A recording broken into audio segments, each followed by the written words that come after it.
Hi വിവേസ്, ഇന്ന് ഞാൻ ചെയ്യാൻ പോകുന്നത് നമുക്ക് പെട്ടെന്ന് ഉണ്ടാക്കാൻ പറ്റുന്ന ഒരു ടൈപ്പ് ചിക്കൻ ബിരിയാണിയാണ്.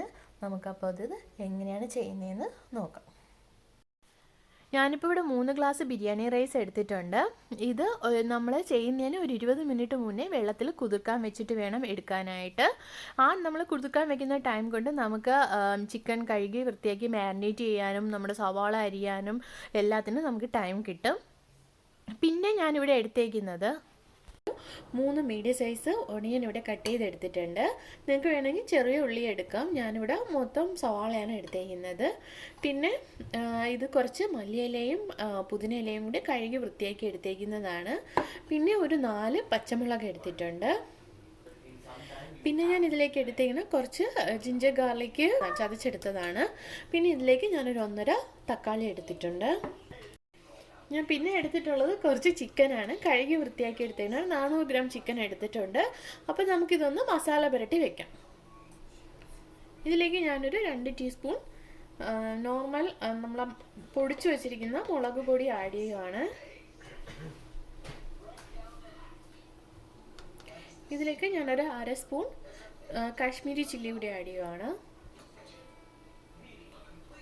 1.5 സ്പൂൺ മല്ലിപ്പൊടി, 1/2 ടീസ്പൂൺ മഞ്ഞ, 1/4 ടീസ്പൂൺ ഉലുവപ്പൊടി, 1/4 ടീസ്പൂൺ പെപ്പർ പൊടി, 1/4 ടീസ്പൂൺ മസാല,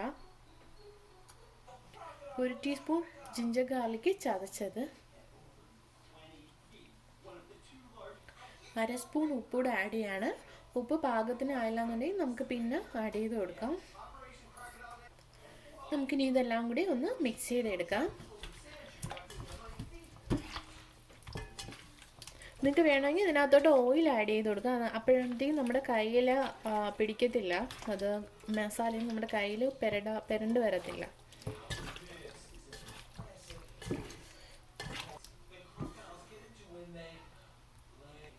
അപ്പോൾ ഞാൻ മസാല എല്ലാം കൂടി നന്നായിട്ട് പുരട്ടി ഇവിടെ വെച്ചിട്ടുണ്ട്. നമ്മളിത് ചെയ്യുന്നത് ഉള്ളിയൊക്കെ നമ്മൾ അരിഞ്ഞു തുടങ്ങുന്നതിന് മുന്നേ നമ്മൾ ചിക്കൻ നന്നായിട്ട് കഴുകി ഇതേപോലെ പുരട്ടി വെക്കുക. അപ്പോഴത്തേക്കും അതിനകത്ത് ചിക്കനകത്ത് നന്നായിട്ട് ഉപ്പും മസാലയെല്ലാം നന്നായിട്ട് പിടിച്ചിരിക്കും നമ്മൾ കറി വെക്കാൻ നേരം. അപ്പോൾ നമുക്കിനി എങ്ങനെയാണ് ഇത് കുക്ക് ചെയ്യുന്നതെന്ന് നോക്കാം. അപ്പോൾ നമ്മുടെ ചിക്കൻ മാരിനേറ്റ് ചെയ്യാൻ വെച്ചിട്ടുണ്ട്. അതവിടെ ഒരു സൈഡിൽ ഇരുന്നിട്ട് നന്നായിട്ട് ഉപ്പൊക്കെ പിടിച്ച് വരട്ടെ. നമുക്ക് അപ്പോഴത്തേക്കും ഞാനിവിടെ കുറച്ച് ക്യാരറ്റും റൗണ്ട് ഷേപ്പിന് അരിഞ്ഞെടുത്തിട്ടുണ്ട്. കുറച്ച് ബീൻസും കൂടെ കട്ട് ചെയ്തെടുത്തിട്ടുണ്ട്. ഇത് ഓപ്ഷണലാണ്, നിങ്ങൾക്ക് വേണമെന്നുണ്ടെങ്കിൽ ക്യാരറ്റും ബീൻസും ഇട്ടാൽ മതി, ഇടണമെന്ന് നിർബന്ധമൊന്നുമില്ല. ഞാനൊരു നോൺ സ്റ്റിക്ക് പാത്രം ഇവിടെ എടുത്തിട്ടുണ്ട്. അപ്പം നമുക്കിതിലേക്ക് കുറച്ച് എണ്ണ ആഡ് ചെയ്ത് കൊടുക്കാം.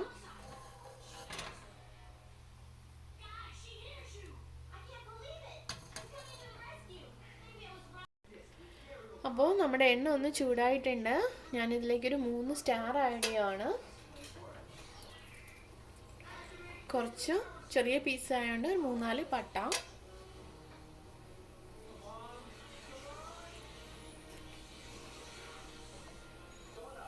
ഒരു 5 ഗ്രാമ്പും കൂടി ആഡ് ചെയ്യുകയാണ്. ഇനി ഇതിലേക്ക് നമുക്ക് നമ്മൾ അരിഞ്ഞു വെച്ചിരിക്കുന്ന സവാള ആഡ് ചെയ്ത് കൊടുക്കാം.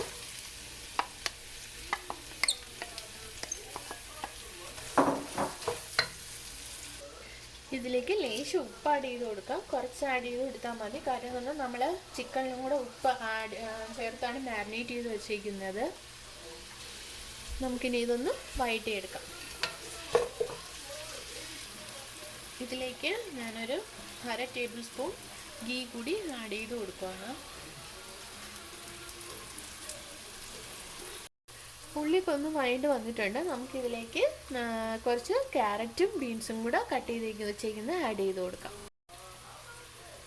ക്യാരറ്റും ബീൻസും ഇടുന്നത് ഓപ്ഷണലാണ്, നിങ്ങൾക്ക് വേണമെന്നുണ്ടെങ്കിൽ ആഡ് ചെയ്ത് കൊടുത്താൽ മതി, നിർബന്ധമില്ല.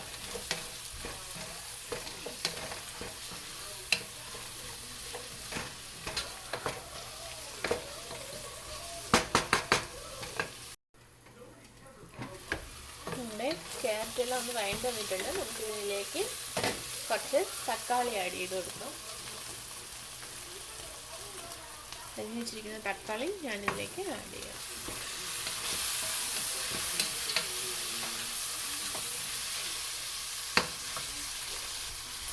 നമ്മുടെ പച്ചമുളക് ആഡ് ചെയ്ത് കൊടുക്കാം. പുതിനയും മല്ലിയിലയും കൂടി അരിഞ്ഞ് വെച്ചിട്ടുണ്ട്.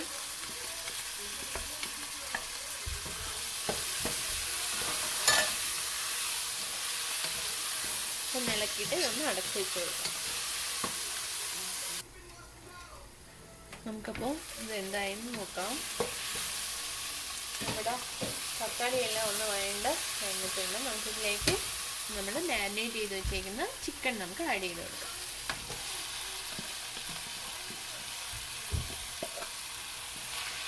ഒന്ന് ഇളക്കി കൊടുക്കുക.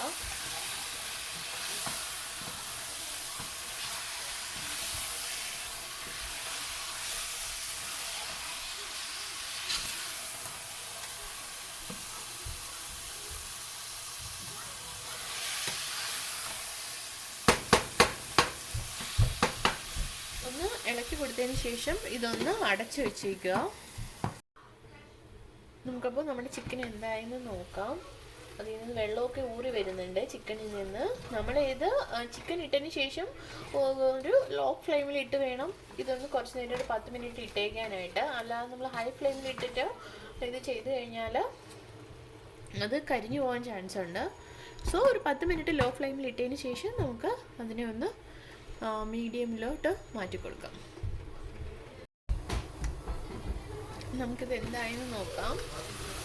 ഇപ്പോൾ ഒരു 10 മിനിറ്റ് കഴിഞ്ഞിട്ടുണ്ട്. 10 മിനിറ്റ് നമ്മൾ മീഡിയം ഫ്ലെയിമിൽ വെച്ചേക്കണം. കാര്യം അത് കരിഞ്ഞു പോകും. അല്ലെങ്കിൽ നമ്മൾ ഹൈ ഫ്ലെയിമിലിട്ടിട്ട് 10 മിനിറ്റ് അടച്ച് വെച്ച് കഴിഞ്ഞാൽ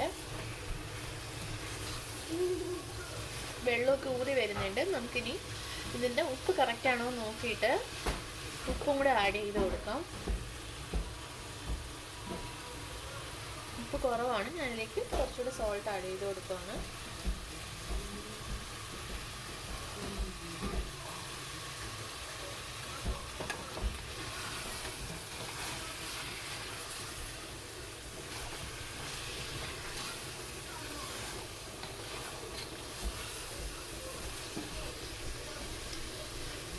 മുളക് അതെല്ലാം കറക്റ്റ് അല്ല. എരിവ് കൂടുതൽ വേണമെന്നുള്ളവർക്ക് ചിക്കൻ ഒന്ന് ഇളക്കി കൊടുത്തതിന് ശേഷം നമ്മൾ ആഡ് ചെയ്ത് കൊടുക്കാം.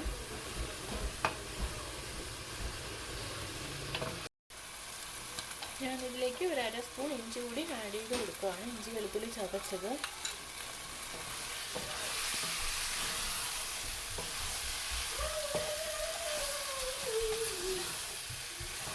ഇതെല്ലാം നല്ല വഴണ്ട് വന്നിട്ടുണ്ട്. നമുക്ക് വേണമെങ്കിൽ ഇതിനകത്തോട്ട് കുറച്ച് വെള്ളം ആഡ് ചെയ്ത് കൊടുക്കാം. കുറച്ചൊന്ന് ചിക്കൻ ഒന്ന് വെന്ത് വരാൻ വേണ്ടിയിട്ട്.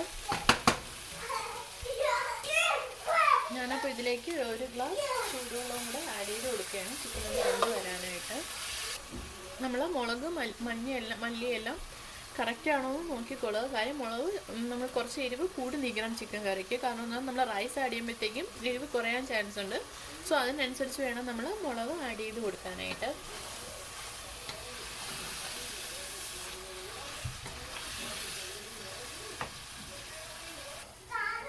ചിക്കൻ ഒന്ന് ഹാഫ് കുക്ക് ആയതിനു ശേഷം മാത്രമേ റൈസ് ആഡ് ചെയ്യാവുള്ളൂ.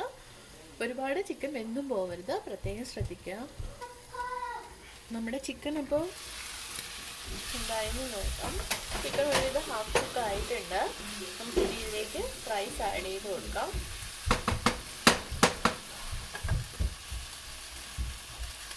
ഫ്ലെയിം ലോയിലാക്കിയിട്ട് വേണം നമ്മൾ ആഡ് ചെയ്യാനായിട്ട്. ഞാനിതെന്ന് പറഞ്ഞാൽ കഴുകി എടുത്തേക്കുന്ന റൈസാണ്. ഞാൻ പറഞ്ഞില്ല, 1/2 മണിക്കൂർ ഞാൻ കുതിർക്കാൻ ഇട്ടിട്ട് എടുത്തേക്കുന്ന റൈസാണ്. ഈ കപ്പിന് ഞാൻ 3 ഗ്ലാസ് റൈസ് എടുത്തിട്ടുണ്ട്. അപ്പോൾ ഞാനിത് ആഡ് ചെയ്യുകയാണ്.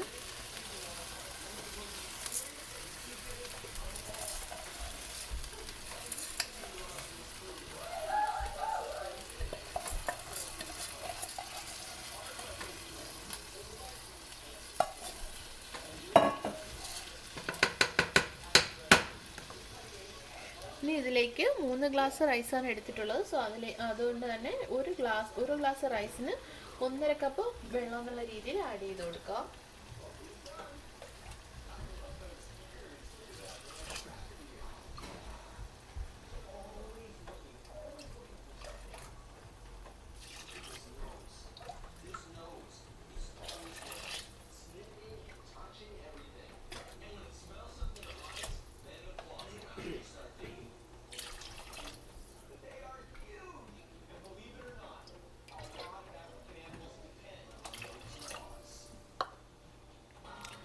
നമ്മുടെ റൈസ് ഇപ്പം ഞാൻ അവിടെ ആഡ് ചെയ്ത് വെള്ളം ആഡ് ചെയ്തിട്ടുണ്ട്.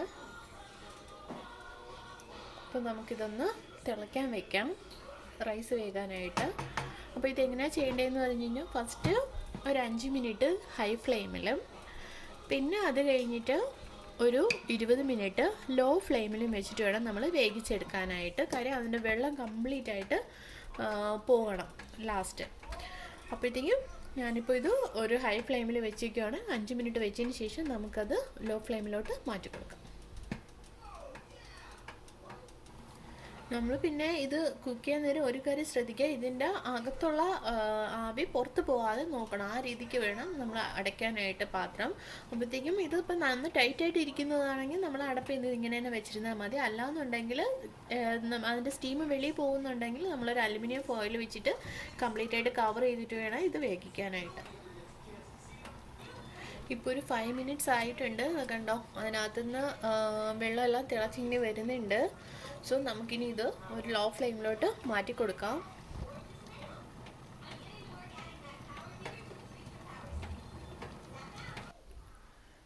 ചിക്കൻ ബിരിയാണി അപ്പോൾ എന്തായെന്ന് നോക്കാം.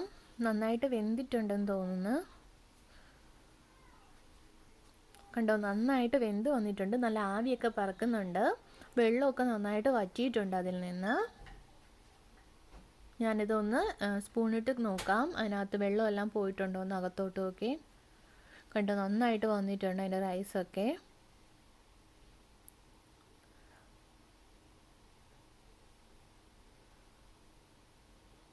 നിങ്ങളിത് ചെയ്യുമ്പോൾ ഒരു കാര്യം മാത്രം ശ്രദ്ധിച്ചാൽ മതി. ഇതിൽ നമ്മൾ ആഡ് ചെയ്യുന്ന റൈസ് എന്താ സോൾട്ട് അതിന് കുറച്ച് കൂടുതലായിട്ട് നമ്മൾ വെള്ളം ആഡ് ചെയ്യുമ്പോൾ ആഡ് ചെയ്യുക. പിന്നെ നമ്മൾ ആഡ് ചെയ്യുമ്പോഴത്തേക്ക് എന്താ എരിവ് അതിന് കറക്റ്റായിട്ട് ആണോ എന്ന് നോക്കിക്കോളുക. കാര്യം എരിവ് നമ്മൾ കൂടുതൽ വേണം ആഡ് ചെയ്യാനായിട്ട് വെള്ളം ആഡ് ചെയ്യുന്നതുകൊണ്ട്. എന്നാൽ മാത്രമേ നമ്മൾ വെള്ളം എല്ലാം പോയി വറ്റി വരുമ്പോഴത്തേക്കും അതിനകത്തുള്ള എരിവ് നമുക്ക് കറക്റ്റായിട്ട് കിട്ടത്തുള്ളൂ. അല്ലാന്നുണ്ടെങ്കിൽ കുറഞ്ഞു പോകും നമ്മൾ കുറച്ച് മുളക് പൊടിയെല്ലാം ആഡ് ചെയ്ത് കഴിഞ്ഞാൽ. അപ്പം നിങ്ങളും ഇതേപോലെ ഒന്ന് ട്രൈ ചെയ്ത് നോക്കുക. ഇഷ്ടപ്പെട്ടുവെങ്കിൽ ലൈക്ക് ചെയ്യുക, ഷെയർ ചെയ്യുക, സബ്സ്ക്രൈബ് ചെയ്യുക. കമൻറ്റ്സ് എന്തെങ്കിലും ഉണ്ടെങ്കിൽ പറയുക. Thanks for watching.